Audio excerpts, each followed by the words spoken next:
चलिए समझेंगे हम लोग। अब हम आप लोग को पहले इसमें पढ़ा देंगे, संवेग पढ़ा देंगे, आवेग पढ़ा देंगे और संवेग में परिवर्तन के कुछ उदाहरण पढ़ा देंगे। उधर वाला बंद कर। संवेग में परिवर्तन के कुछ उदाहरण पढ़ा देंगे। समझिएगा पहले संवेग क्या है। संवेग समझते हैं आप लोग? संवेग समझते हैं? सुनिए, संवेग को एकदम ठेठ में समझिएगा। चोट, चोट समझते हैं आप लोग? बस चोट अगर समझ में आ जाएगा तो संवेग समझ में आ जाएगा। चोट, या स्कूल में पढ़ते हैं, कोचिंग में पढ़ते हैं तब पिटाई हुआ है तो वही आपको संवेग प्रदान होता है। समझ रहे हैं ना? संवेग का मतलब होता है चोट। समझिए, अब चोट निर्भर करता है कि डंडा कैसन है, आप कितना वेग से मार रहे हैं। गुरुजी एगो खेर लेके गुरुजी आए त लड़कन खुश पहले ही केकरा से मारथुन त चोट नहीं लगतो। बोलिए, नेवारी वाला खेर से चोट लगेगा? तुरंत मुस्कुरा जाइएगा कि कितनू मारा ना, 20 डंडा की 50 डंडा। तो समझ गए होंगे कि द्रव्यमान कम है, खेर के द्रव्यमान भारी ज्यादा होता है, बहुत कम। तो द्रव्यमान है कम, तो संवेग माने चोट प्रदान करेगा। इहो निर्भर करता है कि कितना के वेग से मारते हैं। एकदम एगो ऐसे दम बड़का गो डंटा ले है खजूर वाला, ऐसे करके पीटे, ऐसे या ऐसे, तब मजा आवेगा ना? चोट लगेगा कस के? क्यों नहीं लगेगा? द्रव्यमान तो है खजूर वाला डंटा है, लेकिन वेग कम है। तो समझिए चोट कम लग रहा है, या चोट माने संवेग, संवेग कम उत्पन्न हो रहा है, लेकिन वही खजूर वाला डंटा में खाली वेग बढ़ा दे, मारे एकदम कस के मारे, एकदम तेजी से वेग एकदम बढ़ा दे, तब बोलिए कितना चोट लगेगा और मजा आ जाएगा, है ना? तो संवेग क्या है? किसी वस्तु के द्रव्यमान, किसी वस्तु के एवं उसके वेग के गुणनफल को, उसके वेग के गुणनफल को क्या कहते हैं? संवेग कहते हैं, चोट कहते हैं। एगो कोई पत्थर ले ले, उसमें द्रव्यमान रहना चाहिए, तब पत्थर में द्रव्यमान होता है कि नहीं? बोलिए। अब पत्थर ले ले, तुम्हें द्रव्यमान है, अब खाली तोड़ा देने ऐसे कर दो तो तुरंत कहो कि पागल उगल है कि नहीं? डर जाते हैं, वेग देवे लगे, द्रव्यमान है, लेकिन द्रव्यमान में खाली वेग दे दे तो कहिएगा क्या उत्पन्न हुआ? संवेग। द्रव्यमान है, द्रव्यमान में वेग दे देंगे तो क्या हो जाएगा? संवेग। समझे संवेग क्या है? एकदम ठेठ में चोट, ढेला उठा के केरो माथा पर मार दिए तो द्रव्यमान था उसमें, आप वेग दे दिए तो उत्पन्न कर दिया क्या? संवेग। समझे? समझ रहे संवेग क्या है? किसी वस्तु के द्रव्यमान एवं उसके वेग के गुणनफल को संवेग कहते हैं। और संवेग को किसके द्वारा सूचित किया जाता है? पी द्वारा। किसके द्वारा? पी द्वारा। से संवेग अंग्रेजी में बोलते हैं मोमेंटम। मोमेंटम मीन्स संवेग। संवेग क्या है? किसी वस्तु के द्रव्यमान एवं उसके वेग के गुणनफल को संवेग कहते हैं। इसे पी द्वारा सूचित किया जाता है। अर्थात संवेग बराबर सूत्र क्या होता है? परिभाषा ही कहा कि द्रव्यमान और उसके वेग के गुणनफल को संवेग कहते हैं। तो संवेग बराबर सूत्र हो गया द्रव्यमान गुना वेग। बोल होता देखे लगा होने को जी। संवेग को सूचित करते हैं P से बराबर तो द्रव्यमान को मास मीन्स द्रव्यमान होता है M से और वेग को V से यानी P बराबर। कल संवेग पढ़ाए बने बताए थे लेकिन परिभाषा नहीं लिखाए थे, कुछ समझाए थे। संवेग एक कैसी राशि है? संवेग एक सदिश राशि है। इसमें परिमाण भी होता है, निश्चित दिशा भी होता है। संवेग का SI मात्रा रट के नहीं यहाँ सिखावे हो। संवेग बराबर सूत्र क्या होता है डियर? द्रव्यमान गुना। तो निकालना है हमको संवेग का SI मात्रा। क्या संवेग का SI? तो इधर आप बताइए द्रव्यमान का SI मात्रा क्या होता है? kg इंटू वेग का SI मात्रा क्या होता है? मीटर प्रति। तो यही हुआ संवेग का SI मात्रा kg मीटर प्रति सेकेंड। द्रव्यमान के मात्रा kg और वेग के मात्रा। तो संवेग का SI मात्रा क्या होता है? kg मीटर प्रति सेकेंड। संवेग का पूछे कौन मात्रा? संवेग का पूछे कौन मात्रा?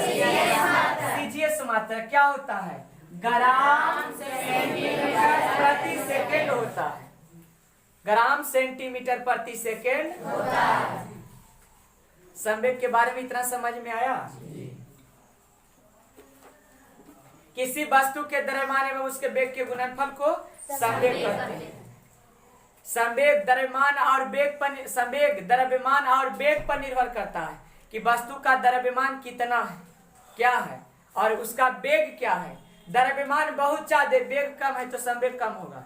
द्रव्यमान हो सकता है कम भी रहे, है ना, एकदम बहुत छोटा। अगर तार से व्यक्ति को छोटा समझ रहे ना, बहुत पतला है और उससे भी एक व्यक्ति को अगर अधिक वेग से पीटा जाए तो चोट का अनुभव अधिक होगा, माने संवेग अधिक उत्पन्न होगा।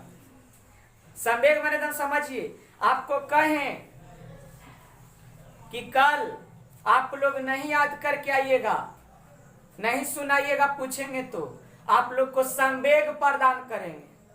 संवेग माने चोट माने पिटाई। हाँ तो पिटाई प्रदान करेंगे।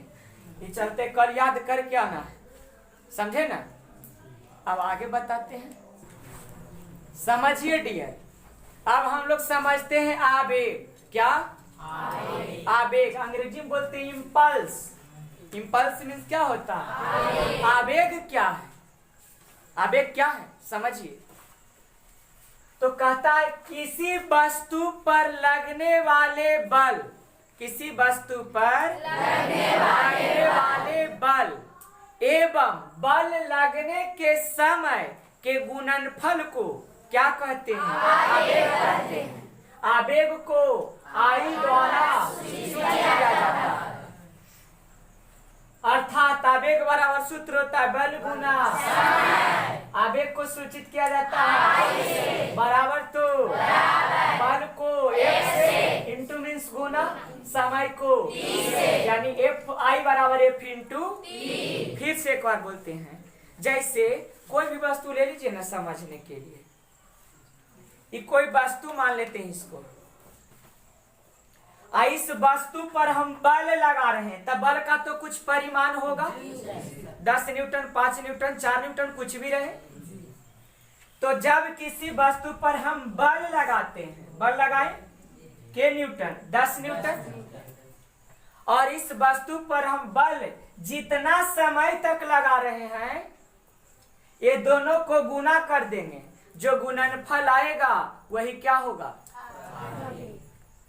तो हम इस पर बल लगा रहे हैं 10 न्यूटन का, आप 5 सेकेंड तक लगाएं डियर। 10 न्यूटन का बल के सेकेंड तक लगाएं? 5 सेकेंड तक। के सेकेंड तक? बताइए कितना आवेग उत्पन्न होगा। तो दोनों के गुना कर देते हैं। किसी वस्तु पर लगने वाले बल एवं बल लगने के समय के गुणनफल को क्या कहते हैं? 10 × 5 = 50। और यहाँ न्यूटन और यहाँ सेकेंड। बोलिए 50 न्यूटन क्या है? क्या है? तो आवेग का पूछेगा कि SI मात्रक क्या होता है? Newton second. पूछेगा आवेग का CGS मात्रक क्या होता है? Dyne second. आवेग का SI मात्रक न्यूटन सेकेंड। आवेग का CGS मात्रक। अच्छा, आवेग कैसी राशि है? आवेग कैसी राशि है? बात समझ में आया क्या आवेग है? आवेग मतलब समझ में आया कि नहीं? किसी भी वस्तु पर हम बल लगाते हैं, आज जितना समय तक बल लगाते हैं, दोनों का गुणनफल को ही क्या कहते हैं? सब रटिए नहीं, सीखिए। फिर से एक बार बोल देते हैं। पूछे आपसे क्या आवेग क्या इम्पल्स? तो कहेंगे किसी वस्तु पर लगने वाले बल एवं बल लगने के समय के गुणनफल को आवेग कहते हैं। आवेग को I द्वारा अर्थात आवेग बराबर सूत्र होता है, यानी I बराबर F इंटू I बराबर F इंटू। आवेग कैसी राशि से? आवेग का SI मात्रक, आवेग का CGS मात्रक। इतना याद हुआ? या सूत्र फिर से बोले तो एक बार। I बराबर आवेग बराबर बल गुना। अच्छा, SI मात्रक रट के निकालते हैं। बल का SI मात्रक हम लोग जानते हैं। और फिर समय का SI मात्रक तो हो गया बल का SI मात्रक न्यूटन। बात बुझा रहा है सब? और न्यूटन सेकेंड। तो बल के CGS मात्रक पढ़े हैं डाइन। क्या पढ़े हैं? डाइन। और समय के SI मात्रक क्या पढ़े हैं? सेकेंड। यानी CGS मात्रक हो जाएगा डाइन। दिखा दिए? यहाँ तक दिक्कत है तब बोलिए, बढ़े आगे। चलिए, अब हेडिंग दिए हम लोग, एक महत्वपूर्ण परिणाम, रिजल्ट, एन इम्पोर्टेंट रिजल्ट, या कह सकते हैं संवेग और आवेग में संबंध। उसी में संबंध आएगा, देखिए ना, दोनों में रिलेशन आएगा। क्या समझिएगा बढ़िया से।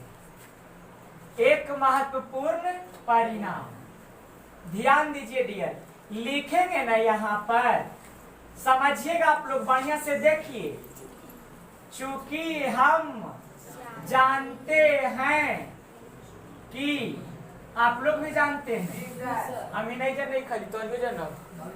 चूंकि हम जानते हैं कि किसी वस्तु के संवेग में परिवर्तन की दर लगाए गए बल के समानुपाती होते हैं, या उसी को हम समानुपाती को बराबर साबित कर दिए थे। तो हम ये वाला बात ये लिखेंगे, चूंकि हम जानते हैं कि किसी वस्तु के संवेग में परिवर्तन की दर लगाए गए बल के बराबर होते हैं। चूंकि हम जानते हैं कि किसी वस्तु के संवेग में परिवर्तन की दर लगाए गए बल के क्या होते हैं? बराबर होते हैं। चूंकि हम जानते हैं कि किसी वस्तु के संवेग में परिवर्तन की दर यानी P2 माइनस P1 बटा T बराबर F, या उलट के भी लिख सकते हैं, उलट के लिख देते हैं, या F बराबर P2 माइनस P1 बटा T। नहीं जानते आप लोग? साबित करके बताएं तो। संवेग के रूप में बल का व्यंजक नहीं ज्ञात करके बताए हैं। चूंकि हम जानते हैं कि F बराबर P2 माइनस P1 बटा T, किसी वस्तु के संवेग में परिवर्तन की दर उस वस्तु पर लगाए गए बल के बराबर होते हैं। साबित करके बताए हैं, यानी F बराबर P2 माइनस P1 बटा T। एक काम करते हैं डियर, यहाँ नहीं कुछ, तो बटा में कितना छिपा हुआ रहता है? बराबर है तिरछा तिरछी, तो F गुना T होगा। बोलिए ना डियर, बराबर तो P2 माइनस P1 गुना 1 P2 माइनस P1। बात बुझा रहा है आप लोग को? समझ में आ रहा है? अब ध्यान दीजिए डियर, सब देखिए इधर, एफ इंटू टी। अब ये ना पढ़े हैं, चूंकि आज पढ़ाए हैं, अभी आवेग बराबर, चूंकि पढ़े हैं आई बराबर एफ इंटू टी, आई बराबर एफ इंटू आवेग बराबर बल गुना समय। अभी पढ़ाए कि नहीं? तो यही एफ इंटू टी के बदले अगर हम आई लिख दें तो क्या गलत हो जाएगा? बराबर तो P2 माइनस टी। एक महत्वपूर्ण परिणाम आ गया, इसलिए आई बराबर P2 माइनस। क्या महत्वपूर्ण परिणाम आया समझिए, लैंग्वेज में लिखते तब बढ़िया समझ में आएगा। आई को क्या पढ़ते हैं डियर? आई को क्या पढ़ते हैं? आ बराबर P2 माइनस P1 को क्या पढ़ते हैं? संवेग में परिवर्तन। ये P2 माइनस P1 क्या है? संवेग में परिवर्तन। संवेग में परिवर्तन यानी आवेग किसके बराबर होते हैं? संवेग में परिवर्तन के बराबर होते हैं। आवेग किसके बराबर होते हैं? संवेग में परिवर्तन के बराबर होते हैं। बोलिए फिर से, आवेग संवेग में परिवर्तन के बराबर होते हैं, लेकिन बल संवेग में परिवर्तन के दर के बराबर होते हैं। बल संवेग में परिवर्तन के दर के बराबर और आवेग संवेग में परिवर्तन के बराबर होते हैं। दोनों में अंतर है, समझ रहे हो ना? तो यहाँ लैंग्वेज में ऐसे लिखियो, अर्थात आवेग संवेग में परिवर्तन के, याद रखिए बात के, बराबर होते हैं। बोलिए डियर, क्या लिखे फिर से?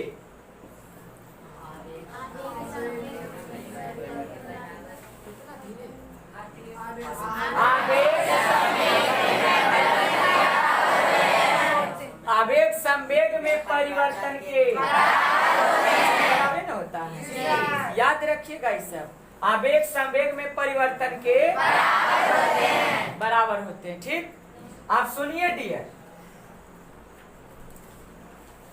आवेग का परिभाषा हम दे सकते हैं, इससे परिभाषा एक निकाल सकते हैं।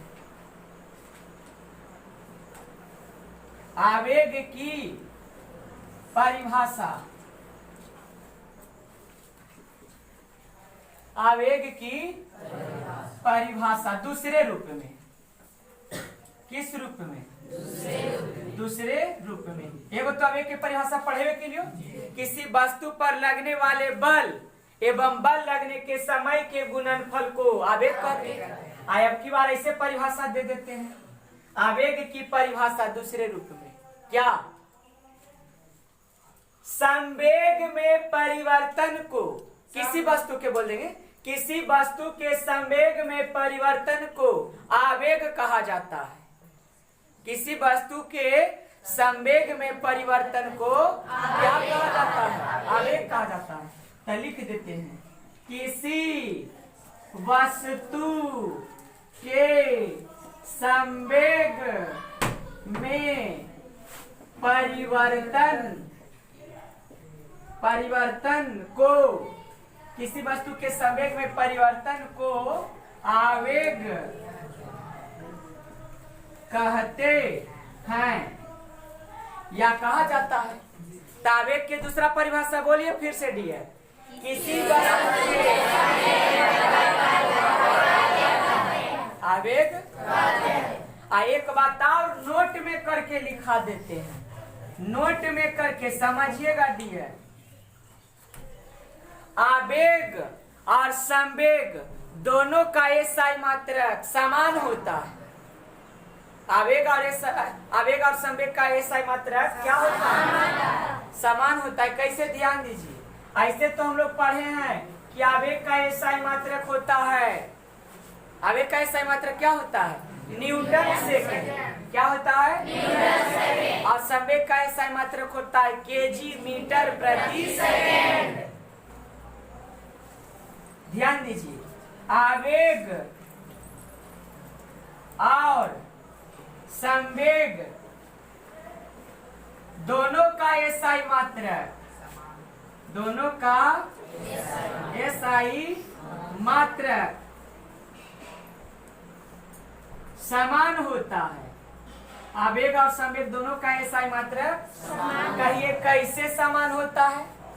ध्यान दीजिए, दोनों का SI मात्रक होगा kg मीटर प्रति सेकेंड। देखिए ना, सिखा देते हैं आप लोग। ऐसे हम लोग पढ़े हैं, आवेग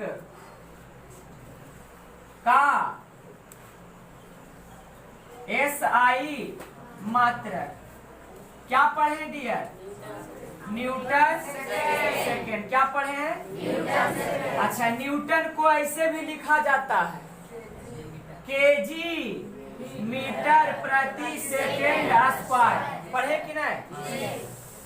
इंटू मीन्स आई सेकेंड है तो सेकेंड, सेकेंड है तो सेकेंड लिख देते हैं। बाटा मीन्स प्रति मीन्स क्या होता है? बाटा। तो एगो ये स्क्वायरवा से इस सेकेंड पूरा खत्म हो जाएगा। बोलो, समझ में आ रहा है? तो यहाँ क्या बचा? और संवेग का SI मात्रक तो हम लोग जानवे करते हैं। संवेग का SI मात्रक क्या होता है? kg मीटर प्रति सेकेंड। तो देखो, तो दोनों के SI मात्रक समान है। दोनों का SI मात्रक समान आया।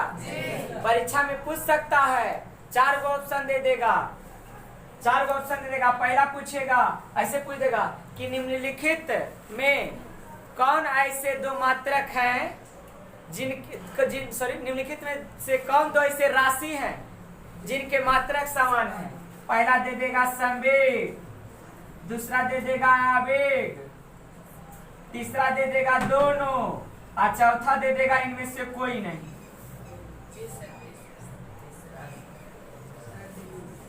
नहीं, और कुछ दे देते जैसे जैसे गड़बड़ ऐसे दे देते, ऐसे देते बंधु जी। पहला संवेग और चाल, दूसरा दे देते हैं वेग और दूरी, तीसरा दे देते हैं इसे संवेग और आवेग, और चौथा देते हैं इनमें से कोई नहीं। बोलिए कौन सही होगा? तीसरा। संवेग और आवेग दोनों का SI मात्रक क्या होता है? समान होता है। तो इतना बात सीखे, बढ़े आगे बनाइए। समझिए, न्यूटन के गति के द्वितीय नियम पढ़ा दिए। किसी वस्तु के संवेग में परिवर्तन की दर उस वस्तु पर लगाए गए बल के समानुपाती होते हैं, अर्थात बराबर होता है। जब नियतांक जोड़ते हैं तो बराबर हो जाता है ना। दूसरे रूप में कहे थे कि किसी वस्तु पर बाह्य असंतुलित बल लगाया जाए तो उत्पन्न त्वरण उसके बल के समानुपाती तथा त्वरण के क्या होते हैं? व्युत्क्रमानु, द्रव्यमान के क्या होते हैं? व्युत्क्रमानुपाती। बता दिए थे। तो न्यूटन के गति का दूसरा नियम कह रहा था कि संवेग में परिवर्तन की दर लगाए गए बल के समानुपाती अर्थात बराबर होती है। बल जितना ज्यादा होगा बल का मान उतना, संवेग में परिवर्तन का दर जितना ज्यादा होगा बल का मान उतना ज्यादा होगा। संवेग में परिवर्तन की दर जितना कम होगा बल उतना। संवेग में परिवर्तन की दर निर्भर करता है समय पर। किस पर? समय पर। समय बढ़ा दीजिए तो बल घट जाएगा, समय घटा दीजिए तो बल बढ़ जाएगा।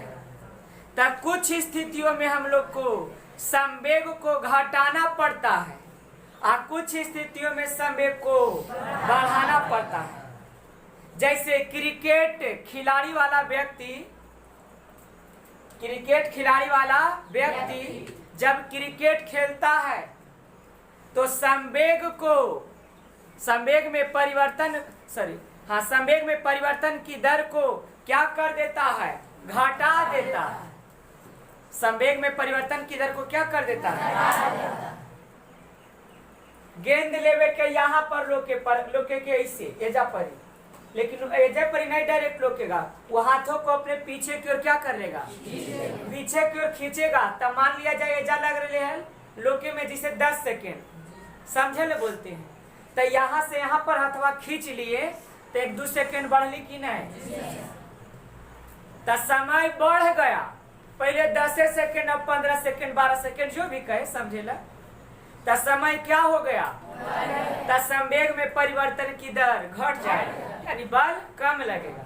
अब बल कम लगेगा तो चोट भी हाथ पर कम लगेगा, गेंद उछलने से भी बच जाएगा। समझे कि नहीं? लेकिन एकदम एजी पर ऐसे ले डायरेक्ट चोट मारते हथवा में, कस माने बढ़िया गेंदा रहेगा। जो खेलता है सब खिलाड़ी इंटरनेशनल लेवल पर, उस सब गेंदा रहेगा, डायरेक्ट लोकेगा तो हाथ फाड़ देगा। उंगली पर लगेगा तो टूट जाएगा कि मैया लगे है ना। यही चलते क्रिकेट खिलाड़ी अपने हाथों को पीछे की ओर खींच लेता है कैच लेते समय। लेकिन कोई कराटा वाला व्यक्ति है, उस संवेग में परिवर्तन की दर को बढ़ा देता है। वो कहता है कि देख 2 ईटा सरिया दे, 2 संगमरमर वाला टुकड़ा सरिया दे, एक मरते मारेंगे तो एक में फोड़ देंगे। ऐसा नहीं सुनते हैं? हम कराटा सीख ले, तो कराटा सिखाता है तो वही संवेग में परिवर्तन की दर को घटाने बढ़ाने के लिए सिखाता है। वह कुछ भी करता है। न्यूटन महाराज के द्वितीय गति के नियम को सिखाता है। समझे ना? वो क्या करता है? कराटा वाला व्यक्ति 2 ईंट सरिया लेगा, ऐसे करके धीरे धीरे मारेगा। बोलो ईटा फूटता है? फूटेगा बंधु जी? वो क्या करता है? 2 ईटा सरिया लिया, ठीक, एकदम उसको यही सिखाया जाता है कि एकदम बेग बढ़ा दो। बेग बढ़ावेगा तो समय कम लगेगा। बेग बढ़ावेगा F बराबर P2 माइनस P1 बटा T। देखिए डियर, जिसे मान लिया जाए संवेग में परिवर्तन कुछ मान लेते हैं, समझे ला 50 kg मीटर प्रति सेकेंड। संवेग में परिवर्तन कितना मान लेते हैं जी? संवेग में परिवर्तन मान लेते हैं 50 kg मीटर प्रति सेकेंड। तो सुनिए, यहाँ से उसको सिखाया जाता है कि तुमको ईंट को फोड़ना है तो एकदम बेग को बढ़ा के एकदम मारो, एकदम स्पीड में मारो। तो स्पीड में जब मारेगा तो समय लगेगा, और समय लगती कम तो संवेग में परिवर्तन की दर बढ़ जाएगा, यानी बल समय कम तब बल, समय कम तब बल नहीं लगेगा। अब ऐसे मारेगा एकदम धीरे धीरे, या समय होगा ज्यादा तब बल कम न लगेगा, ईंट नहीं फूटेगा। तो यही सिखाया जाता है कराटा वाला व्यक्ति के कि एकदम इस तरह से तुम मारो कि समय घट जाए, समय एकदम कम से कम लगे। तो समय एकदम कम से कम लगेगा तो बल का मान बढ़ जाएगा और ईंट टूट जाएगा। बर्फ के सिल्ली को तुम तोड़ सकते हो। इतना ही नहीं, महिलाएं भगवान के पूजा करने जाती है।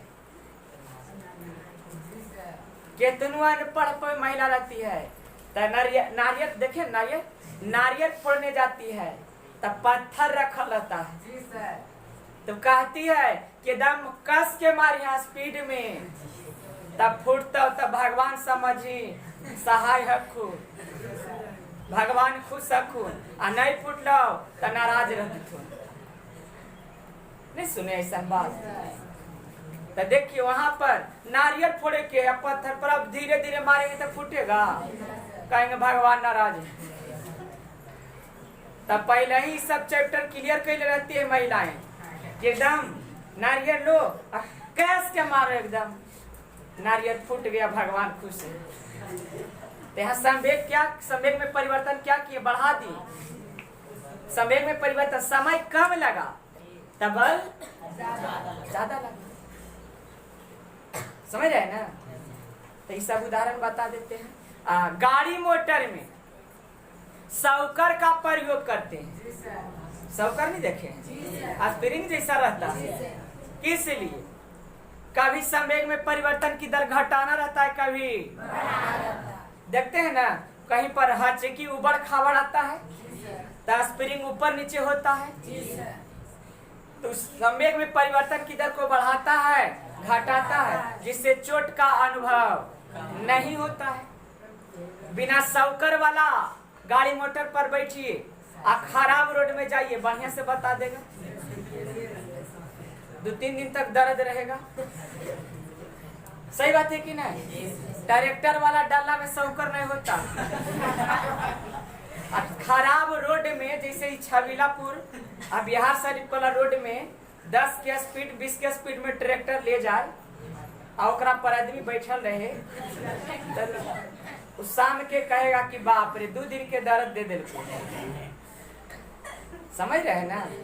कारण उसमें संवेग में परिवर्तन की दर घटता बढ़ता डायरेक्ट चोट मारता है। ट्रैक्टर के डाला उछलाता तोरो डायरेक्ट उछला देते। सही बात है कि नहीं?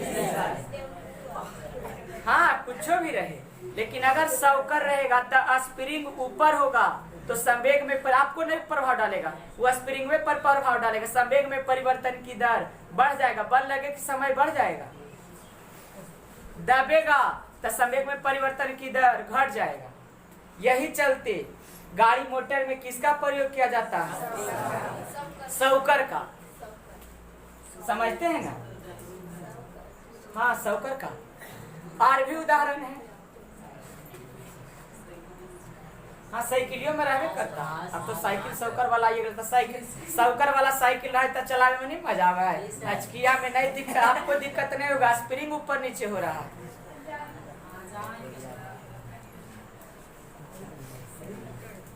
और बताते हैं, जब कराटा वाला व्यक्ति कराटा खेलता है ना, तो अपने सिर को बचाना चाहता है और अपने सिर को बचाने के लिए पीछे की ओर ले जाता है। किस ओर?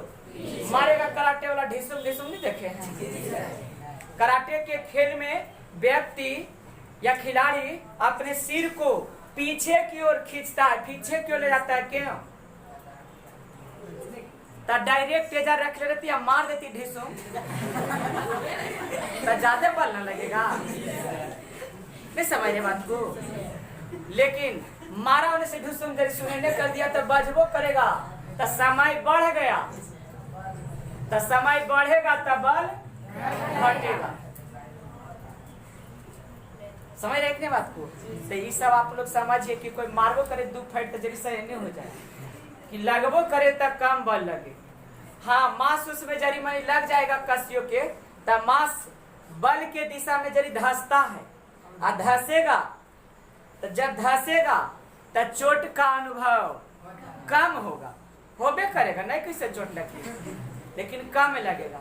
और डायरेक्ट तू एजी पर रख ले, एजी पर मार दे ढिसुम तो ज्यादा चोट लगेगा कि नहीं?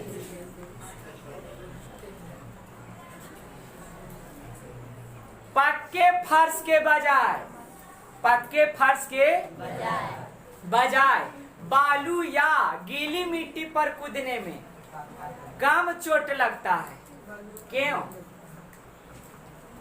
आपको कहें कि 10 रुपया देंगे, 5 फीट से कूदे कहेंगे पक्का फर्श पर, आप 20 रुपया देंगे, सॉरी 10 रुपया देंगे तो कूदे कहेंगे बालू पर या गीले मिट्टी पर। आप 20 रुपया देंगे तो कहेंगे पक्का फर्श पर कूदिए। किस पर कूदना पसंद कीजिएगा? ये तो जो कहियो नहीं पढ़ा है वो कहेगा कि अरे पकवा पर कूदबो तो चोट कस के लग, तो 20 के जगह कहने 50 खर्चा हो है कि नहीं? तो ऐसा क्यों? पहला ही सोच लेता है सब बात की चोट कस के लगे। ऐसा क्यों होता है तो सब बतावेंगे। संवेग में परिवर्तन की दर घटने या बढ़ने का ये सब कारण है। जब हम गीली मिट्टी या बालू पर कूदते हैं तो गति की दिशा में बालू या गीली मिट्टी धंसता है, और जब बालू या मिट्टी धंसेगा तो समय बढ़ेगा। बल लगे के समय बढ़ती न जी, अब बल लगने का समय जब बढ़ेगा तो बल घटेगा और चोट कम लगेगा। लेकिन पकवे पर डायरेक्ट कूदेंगे तो वो की गति के दिशा में धंसा है, वो डायरेक्ट एकदम चोट मारेगा। समझ रहे ना? यही चलते पक्के फंस की बजाय अगर आप गीली मिट्टी या बालू में कूदते हैं तो कम चोट का अनुभव होगा। चीनी मिट्टी या कांच वाले बर्तन को, चीनी मिट्टी या कांच वाले बर्तन को एक स्थान से दूसरे स्थान तक ले जाने के लिए थर्मोकोल या पुआल का प्रयोग किया जाता है। क्यों? पोवरवा में लपेट लपेट के चीनी मिट्टी वाला बर्तन या बोजाम उजाम देखलो है, वो सब थर्मोकोल माने देखते खक्सी, खक्सी में लपेटल रहेगा, आ चाहे नेवारी पोवारी में लपेटल रहेगा, पोवार में लपेटल रहेगा। देखे हैं काहे ला? वो अच्छा लगेगा में लपेटे से। हाँ समझिए, जब उसको पोवार या नेवारी में लपेटते हैं तो के जो हचकी में जाता है ना तो दोनों गति में आता है, बल लगाता है। जब नेवारी देले रहेंगे दोनों के बीच में तो नेवारिया दबेगा, और दबेगा तब बल लगने का समय क्या होगा? बढ़ेगा, बढ़ेगा। अब बल लगने का समय बढ़ेगा तब बल कम लगेगा, जिससे बोजाम या कुछ भी चीनी मिट्टी वाला बर्तन फूटने से टूटने से बच जाएगा। बचेगा कि नहीं? लेकिन दोनों अगर सटा के रख दिए, अच्छा बिला पोजीशन रोड मिल जाए तो एक को बोजाम बचता है। ये एकदम डायरेक्ट मारती है, डायरेक्ट मारती है, टूट जाएगा, चुन्नी चुन्नी हो जाएगा। लेकिन वही पोवार दे देंगे तब कुछ बचावेगा, लेकिन ये रोड में कुछ बची। अच्छा समझिए, तब वही हम हेडिंग दिए हैं संवेग में परिवर्तन के कुछ उदाहरण। ये सब बात समझ में आता है ना? क्वेश्चन लिखा दिए, डेढ़ उतना तो बोल दिए उदाहरण। अब इसको हम क्वेश्चन के रूप में लिखा देते हैं। क्वेश्चन नंबर 1, क्रिकेट खिलाड़ी कैच लेते समय अपने हाथों को पीछे की ओर खींचता है, क्यों? काहे खींचे? खींचे से अच्छा लगा है? तो कारण है, क्या कारण है? तो लिखे आंसर में कि जब क्रिकेट खिलाड़ी कैच लेते समय अपने हाथों को पीछे की ओर खींचता है तो गेंद पकड़ने का समय बढ़ जाता है।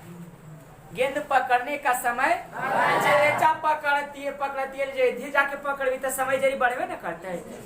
जितना भी बढ़े, कुछ ही क्षण बढ़े लेकिन बढ़ता है, जिससे संवेग में परिवर्तन की दर घट जाता है। समय बढ़ेगा तो संवेग में परिवर्तन की दर पक्का, दोनों उल्टा पुल्टा है कि नहीं? जब फिर एक बार लिख दियो, F बराबर P2 माइनस P1 बटा T। समय बढ़ेगा तब बल घटेगा, ये दोनों उल्टा पुल्टा चल रहा है। हाथ पर, जिससे संवेग में परिवर्तन की दर घट जाता है, और हाथ पर कम बल लगता है, हाथ पर कम बल लगता है, अर्थात हाथ पर कम चोट लगता है, और गेंद भी उछलने से बच जाता है। डायरेक्ट चोट मारता तो उछल जाता, लेकिन कम बल लगावेगा तो डायरेक्ट तुरंत पकड़ लेंगे, उछले से बच जाएगा। लेकिन जब क्रिकेट खिलाड़ी जेदम गट्ठर रहती की करती, लेकिन जब क्रिकेट खिलाड़ी कैच लेते समय हाथ को स्थिर रखता है, एकदम एजी पर ही ले लेने, तो धोखा हो जाता है उसको। कैच लेते समय हाथ को स्थिर रखता है तो संवेग में परिवर्तन की दर बढ़ जाता है, समय घटता है। एकदम एजी लोग ले तो समय तो जरूर इसके अपेक्षा कम लगेगा, तो संवेग में परिवर्तन की दर बढ़ जाता है और हाथ पर अधिक बल लगता है। भगवान के अंगुलिया पर लगे ऐसा जे नहीं खींचेगा तो, अर्थात हाथ पर अधिक चोट लगता है और गेंद उछल भी सकता है। अतः इससे बचने के लिए क्रिकेट खिलाड़ी कैच लेते समय अपने हाथों को पीछे की ओर खींचता है। क्या मामला समझ में आया? तो यहाँ संवेग में परिवर्तन की दर घटाएं कि बढ़ाएं? घटाएं। संवेग में परिवर्तन की दर घटाएं है। इस संवेग में परिवर्तन की दर पूरा घटा है, समय बढ़ा। तो फिर से एक बार बोल देते हैं। जब क्रिकेट खिलाड़ी कैच लेते समय अपने हाथों को पीछे की ओर खींचता है तो गेंद पकड़ने का समय बढ़ जाता है, जिससे संवेग में परिवर्तन की दर घट जाता है और हाथ पर कम बल लगता है, अर्थात हाथ पर कम चोट लगता है और गेंद भी उछलने से बच जाता है। लेकिन जब क्रिकेट खिलाड़ी कैच लेते समय अपने हाथ को स्थिर रखता है तो संवेग में परिवर्तन की दर बढ़ जाता है और हाथ पर अधिक बल लगता है, अर्थात हाथ पर अधिक चोट लगता है और गेंद उछल भी। अतः इससे बचने के लिए क्रिकेट खिलाड़ी कैच लेते समय अपने हाथों को पीछे। आप लोग भी क्रिकेट खेलिएगा तो ऐसा ही कीजिएगा, पढ़ा लिखल इंसान। ठीक, उतारिए। चलिए दूसरा उदाहरण लिखाएं कि कराटे वाले व्यक्ति बर्फ के सिल्ली के समूह को एक ही झटके में तोड़ देता है। क्यों?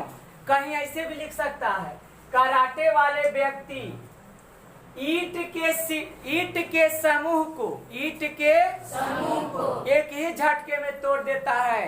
क्यों? उसका आंसर नहीं लिख दीजिएगा। जहाँ बर्फ के सिल्ली के समूह लिखे रखल, ईंट के समूह लिखबी, बाकी वही आंसर होगा। तो इसका आंसर क्या होगा समझिए, लिखाएं ही है। जब कराटे वाले व्यक्ति बर्फ के सिल्ली के समूह पर तेजी से वार करता है, तेजी से प्रहार करता है, तो बल लगने का समय घट जाता है। बल लगने का समय घट जाता है, जिससे संवेग में परिवर्तन की दर बढ़ जाता है और अधिक बल लगता है, बहुत बड़ा बल लग जाता है। तो यही कारण है कि कराटे वाले व्यक्ति बर्फ के सिल्ली के समूह को एक ही झटके में तोड़ देता है। फिर से एक बार बोल देते हैं। जब कराटे वाले व्यक्ति बर्फ के सिल्ली के समूह पर तेजी से वार करता है तो बल लगने का समय घट जाता है, जिससे संवेग में परिवर्तन की दर बढ़ जाता है और अधिक बल लगता है। तो यही कारण है कि कराटे वाले व्यक्ति बर्फ के सिल्ली के समूह को एक ही झटके में तोड़ देता है।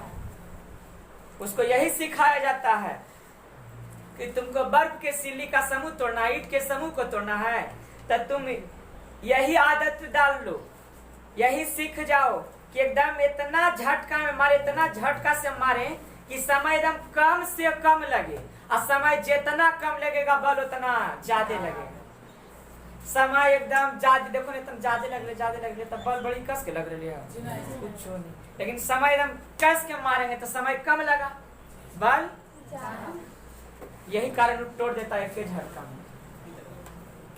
क्वेश्चन नंबर 3, किसी व्यक्ति को